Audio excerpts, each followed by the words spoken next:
Namaskar.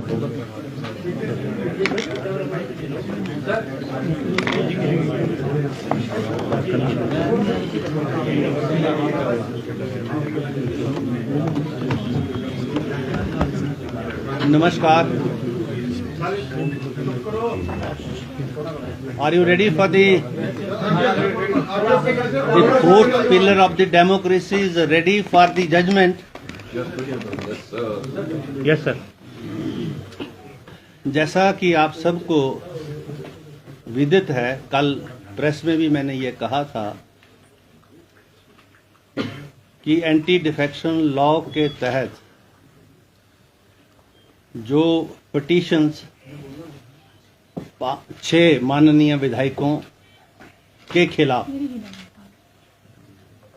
हमारे जो complainant हैं श्री हर्षवर्धन चौहान जी, जो पार्लियामेंट्री अफेयर मिनिस्टर भी हैं, के माध्यम से हमारे सेक्रेटेरिएट को मिली और मुझे नॉट एज ए अध्यक्ष but as a chairman of the tribunal, क्योंकि सुप्रीम कोर्ट का जजमेंट है कि when speaker acts under the 10th schedule then he doesn't enjoys the powers and privileges of speaker, but his position is as a tribunal. This is a tribunal, and here I am in the shape of a tribunal judge or whatever you want to say, and here is the registrar, my secretary. So this pronouncement is in reference to those observations made by the Honorable Supreme Court and the various high courts in the various judgments. ये जो 6 माननीय हमारे हैं जिन्होंने चुनाव तो Congress party से लड़ा और जो एंटी डिफेक्शन लॉ के जो प्रोविजंस है, जो इस पिटीशन जो मेरे पास दायर हुई उसके प्रोविजन उन्होंने अपने खिलाफ अट्रैक्ट किए और उसी के ही संदर्भ में ये पिटीशन यहाँ पर जो है पार्लियामेंट्री अफेयर मिनिस्टर के माध्यम से हुई। और मेरा जो ऑर्डर है ये बहुत एलैबोरेट है, एग्जॉस्टिव है और लगभग इसके 30 पेज हैं, जिसमें मैंने जो कल माननीय जो हमारे learned advocates from the supreme court, from the high court for petitioner and respondent appear हुए, उनको मैंने पूरी हियरिंग दी, एग्जॉस्टिव हियरिंग। लॉयर्स जो थे वो बार बार पेशाब करने जा रहे थे, मैं बैठा रहा और मैंने कहा I will be hearing you if you want to continue with your arguments up to 8 o'clock, 9 o'clock, 10 o'clock, 11 o'clock, 12 o'clock. She concluded the arguments at 6 o'clock. It started at 4 o'clock.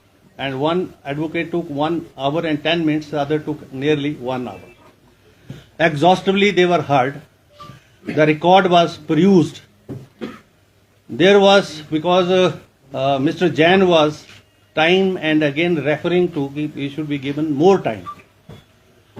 There is no need to give more time. Reason being, it is a matter of record.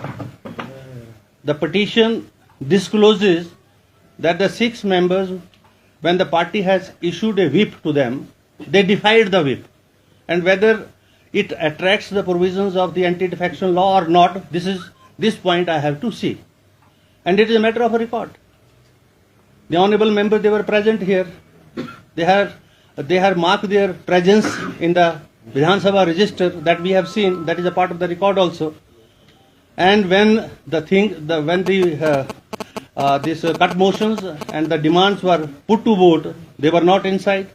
Yesterday also the finance bill, when it was presented in the house and it was to be passed, they were not there in the house. So they had defied the whip and they have attracted the provisions of the anti-defection law. And the judgment part is, and you can ask further questions also.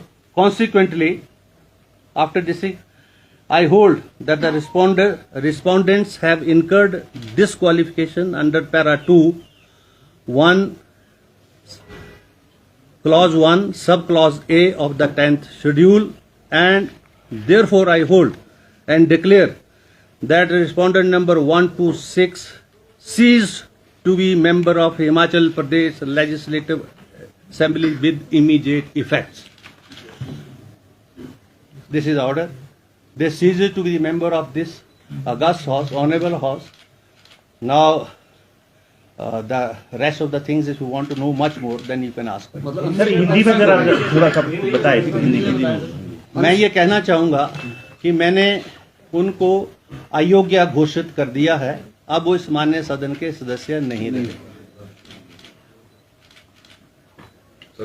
और अब ये judgement जो है that is for judicial scrutiny also, that will be you see, चाहे high court होगी चाहे supreme court होगी, इसकी जुडिशियल स्क्रूटनी भी होगी। मैंने अपनी तरफ से ये प्रयास किए हैं कि दोनों पार्टियों को पूरा टाइम दिया है, और मुझे इसलिए इस ऑर्डर को जल्दी करना था क्योंकि एंटी डिफेक्शन लॉ के अंदर जो इंटेंशन है उस लॉ की, और कमीशन जो लॉ कमीशन की जो रिपोर्ट्स हैं वो ये बोलती हैं कि आया राम गया राम की पॉलिटिक्स नहीं होनी चाहिए। अगर आप एज ए कैंडिडेट जब शपथ लेते हैं और शपथ लेने के बाद किसी पॉलिटिकल पार्टी का कैंडिडेट बनते हैं तो आपको जो है उसी ही पार्टी और विचारधारा के साथ रहना चाहिए। इसका दूसरा पार्ट भी है जिसमें जो है जो प्रोविजन ऑफ व्हिप नहीं है, जो राज्यसभा की वोटिंग है उसमें व्हिप नहीं है, इसलिए मैं उस पार्ट को छेड़ा नहीं। मैंने उस पार्ट पर मैं नहीं गया, मैं सिर्फ उस पार्ट पर गया हूं जो एंटी डिफेक्शन लॉ के प्रोविजन को जो है अट्रैक्ट करता है। वो भी पार्ट जो है उसके ऊपर भी मैंने अपना व्यू पॉइंट दिया इस जजमेंट में कि सुप्रीम कोर्ट उस चीज को भी अच्छे तरीके से दोबारा से देखे, और जो इलेक्शन कमीशन की जो डायरेक्शंस हैं जिसमें उन्होंने वोट जो है दिखा के डालने की बात कही है, नहीं दिखाएंगे तो इनवैलिड हो जाएगा वोट।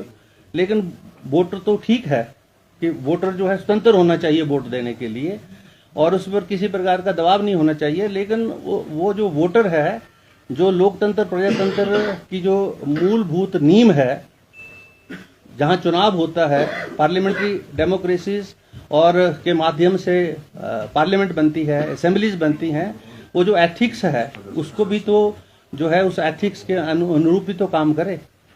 वो रिप्रेजेंटेटिव है 80,000 लोगों का, और उन 80,000 में से 40,000 वो लोग हैं जिन्होंने वोट देकर उसको बनाया, और बनाने के बाद जब वो यहां आता है तो वो अपनी मर्जी से वोट डालकर जो है, क्योंकि ये तो दो पॉलिटिकल आइडियोलॉजी की लड़ाई हो रही है, कांग्रेस की हो रही है, भारतीय जनता पार्टी की हो रही है।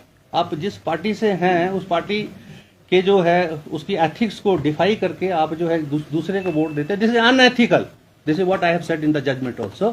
द सुप्रीम कोर्ट में take a cognizance of that also, but I have mainly touched the other part, जो यहाँ पर जो है व्हिप की उल्लंघना हुई, और व्हिप की उल्लंघना से उन माननीय सदस्यों ने जो है एंटी डिफेक्शन लॉ के जो प्रोविजंस है वो अट्रैक्ट किए, और उनको मैं यहाँ से बर्खास्त कर रहा हूँ इस सदन से। इनके नाम पढ़ देते।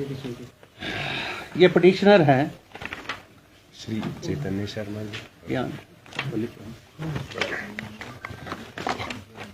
इसमें मैं नाम पढ़ने का नाम छह ये पिटिशनर 6 के खिलाफ थी ये।